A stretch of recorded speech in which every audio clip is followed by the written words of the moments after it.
В эфире программа «Актуальное интервью». Здравствуйте. На фоне пандемии коронавируса активизировались мошенники. Они действуют все более изощренно, используя все новые схемы социальной инженерии. Какие новые виды мошенничеств появились за последнее время и как не стать жертвой злоумышленников? Об этом мы поговорим с заместителем начальника МВД России Якутска Алексеем Горогулей. Алексей Николаевич, здравствуйте. Добрый день. Расскажите, насколько выросло количество мошенничеств в период пандемии?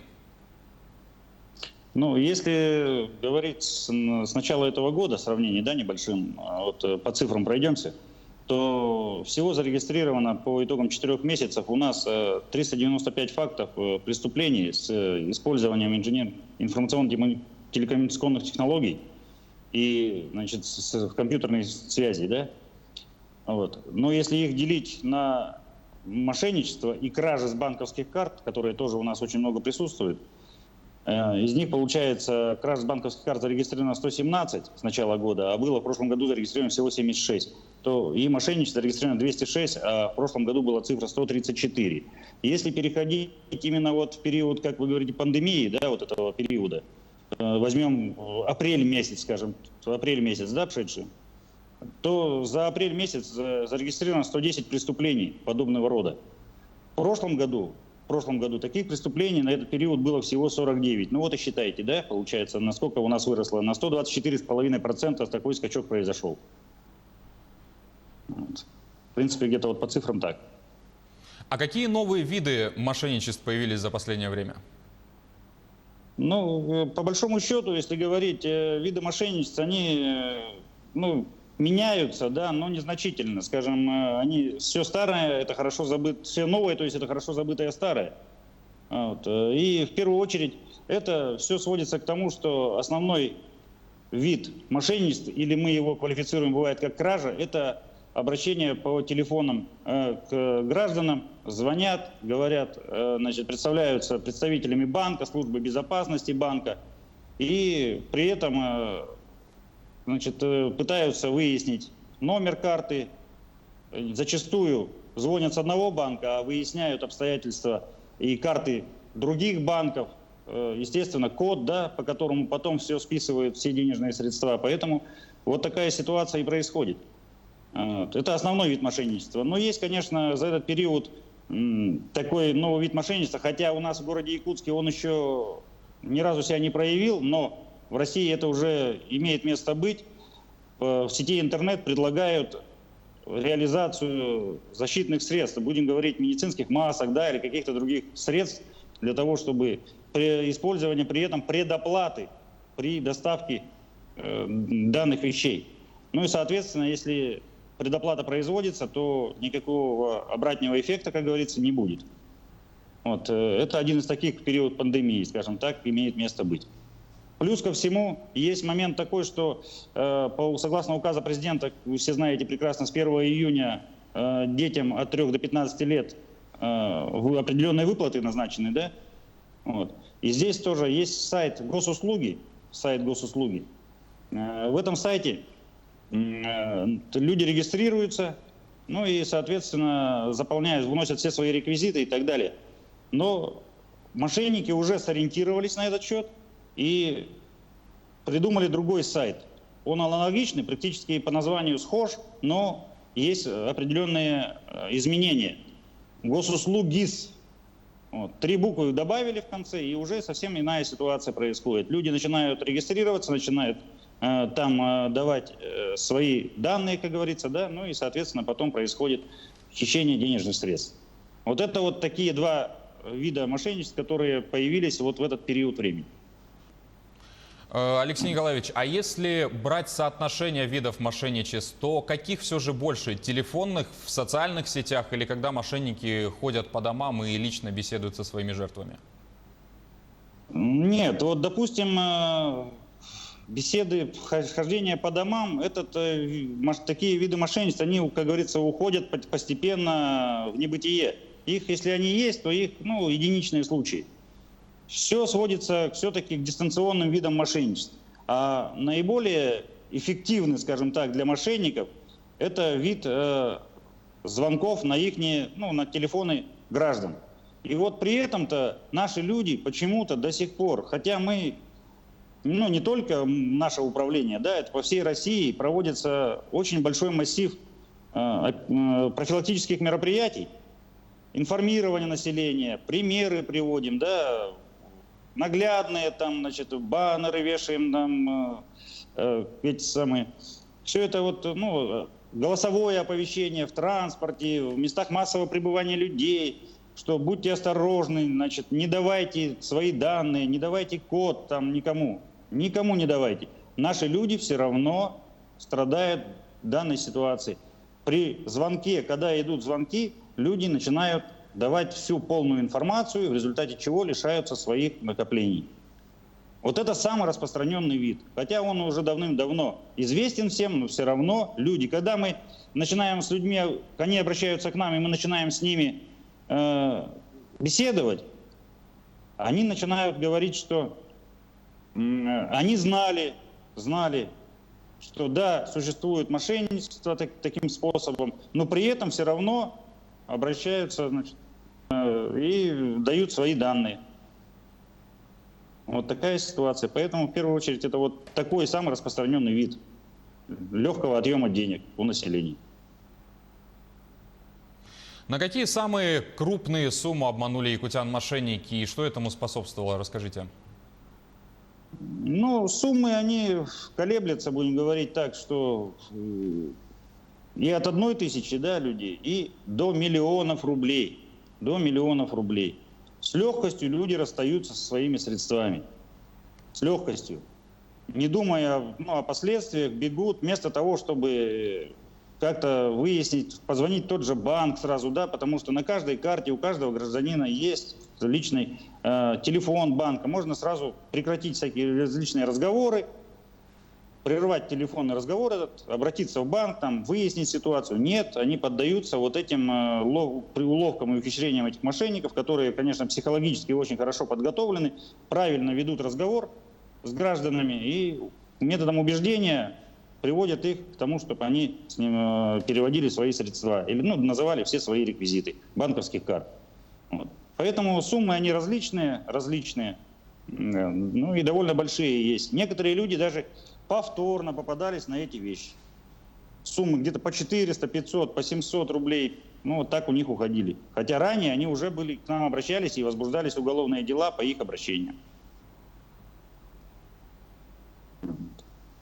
Очень много мошенничеств связано с банковскими картами, вы и сами это чуть выше отмечали. Как полиция в этом вопросе взаимодействует с банками?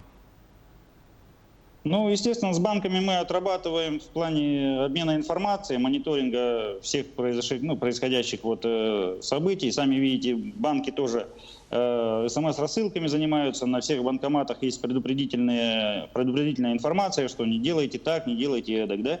Вот. Мы, в свою очередь, то же самое с ними отрабатываем. Самое главное для нас, естественно, люди обращаются к нам по факту. По факту, когда уже преступление состоялось, деньги ушли.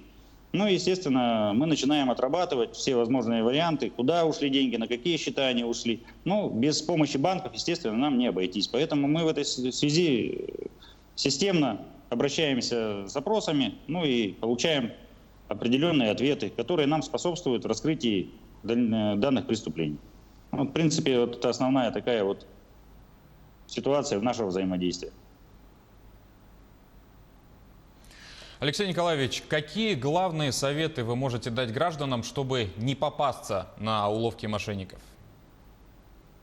Ну, как я уже говорил, да, что самое главное при поступлении на ваш телефон там, или звонок от службы безопасности, либо представителя банка, ни в коем случае не нужно называть свои реквизиты. Ни в коем случае.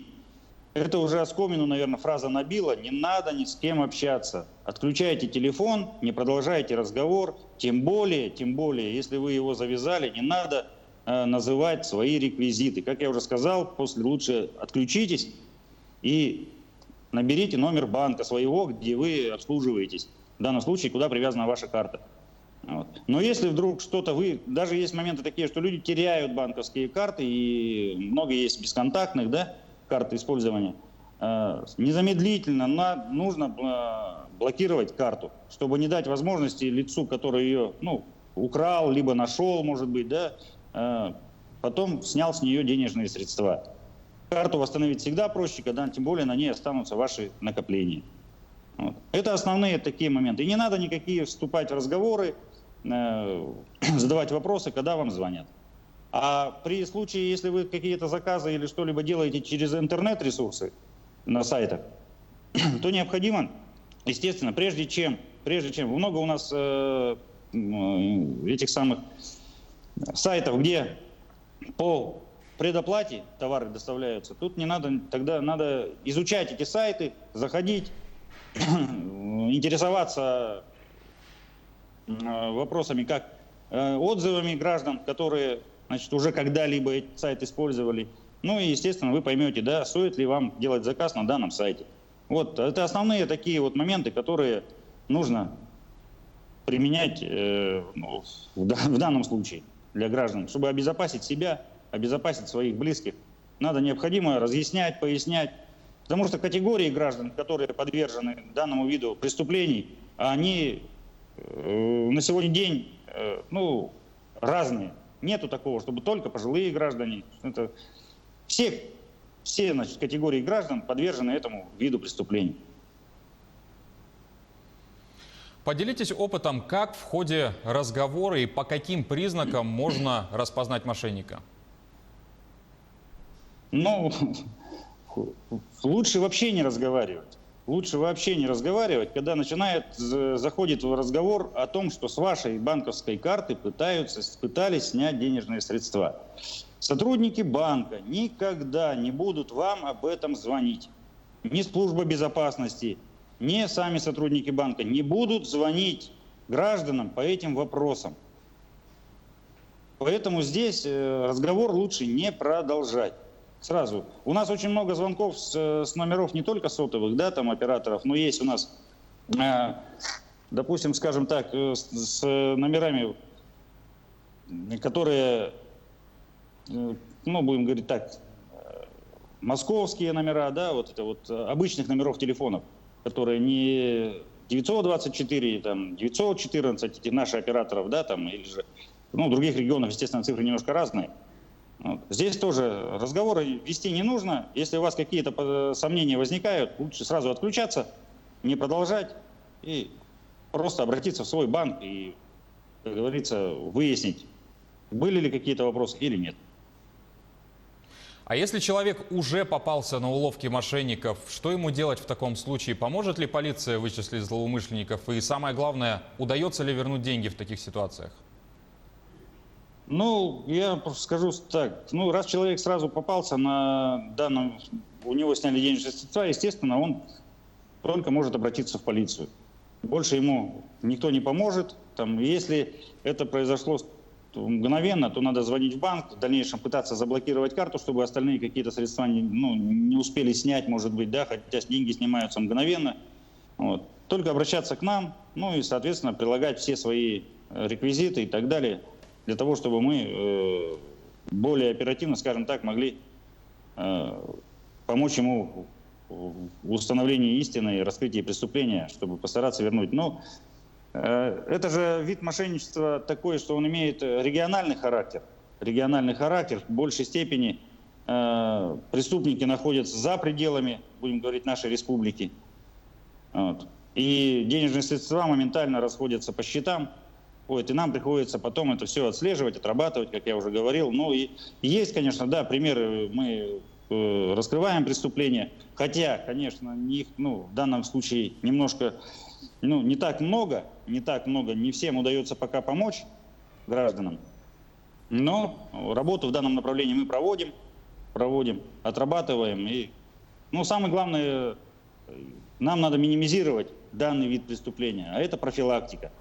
В первую очередь, да, чтобы граждане понимали, что не нужно этого делать. А у нас бывает, что за день по 3, 4, 5 заявлений в врачей поступает, что сняли денежные средства. Вот. Алексей Николаевич, как полиция в нынешних условиях ведет поиск и раскрытие преступлений, связанных с подобного рода мошенничеством? И возросло ли количество дел, которые передаются уже непосредственно в суд и доходят до суда? И какое наказание ждет преступников?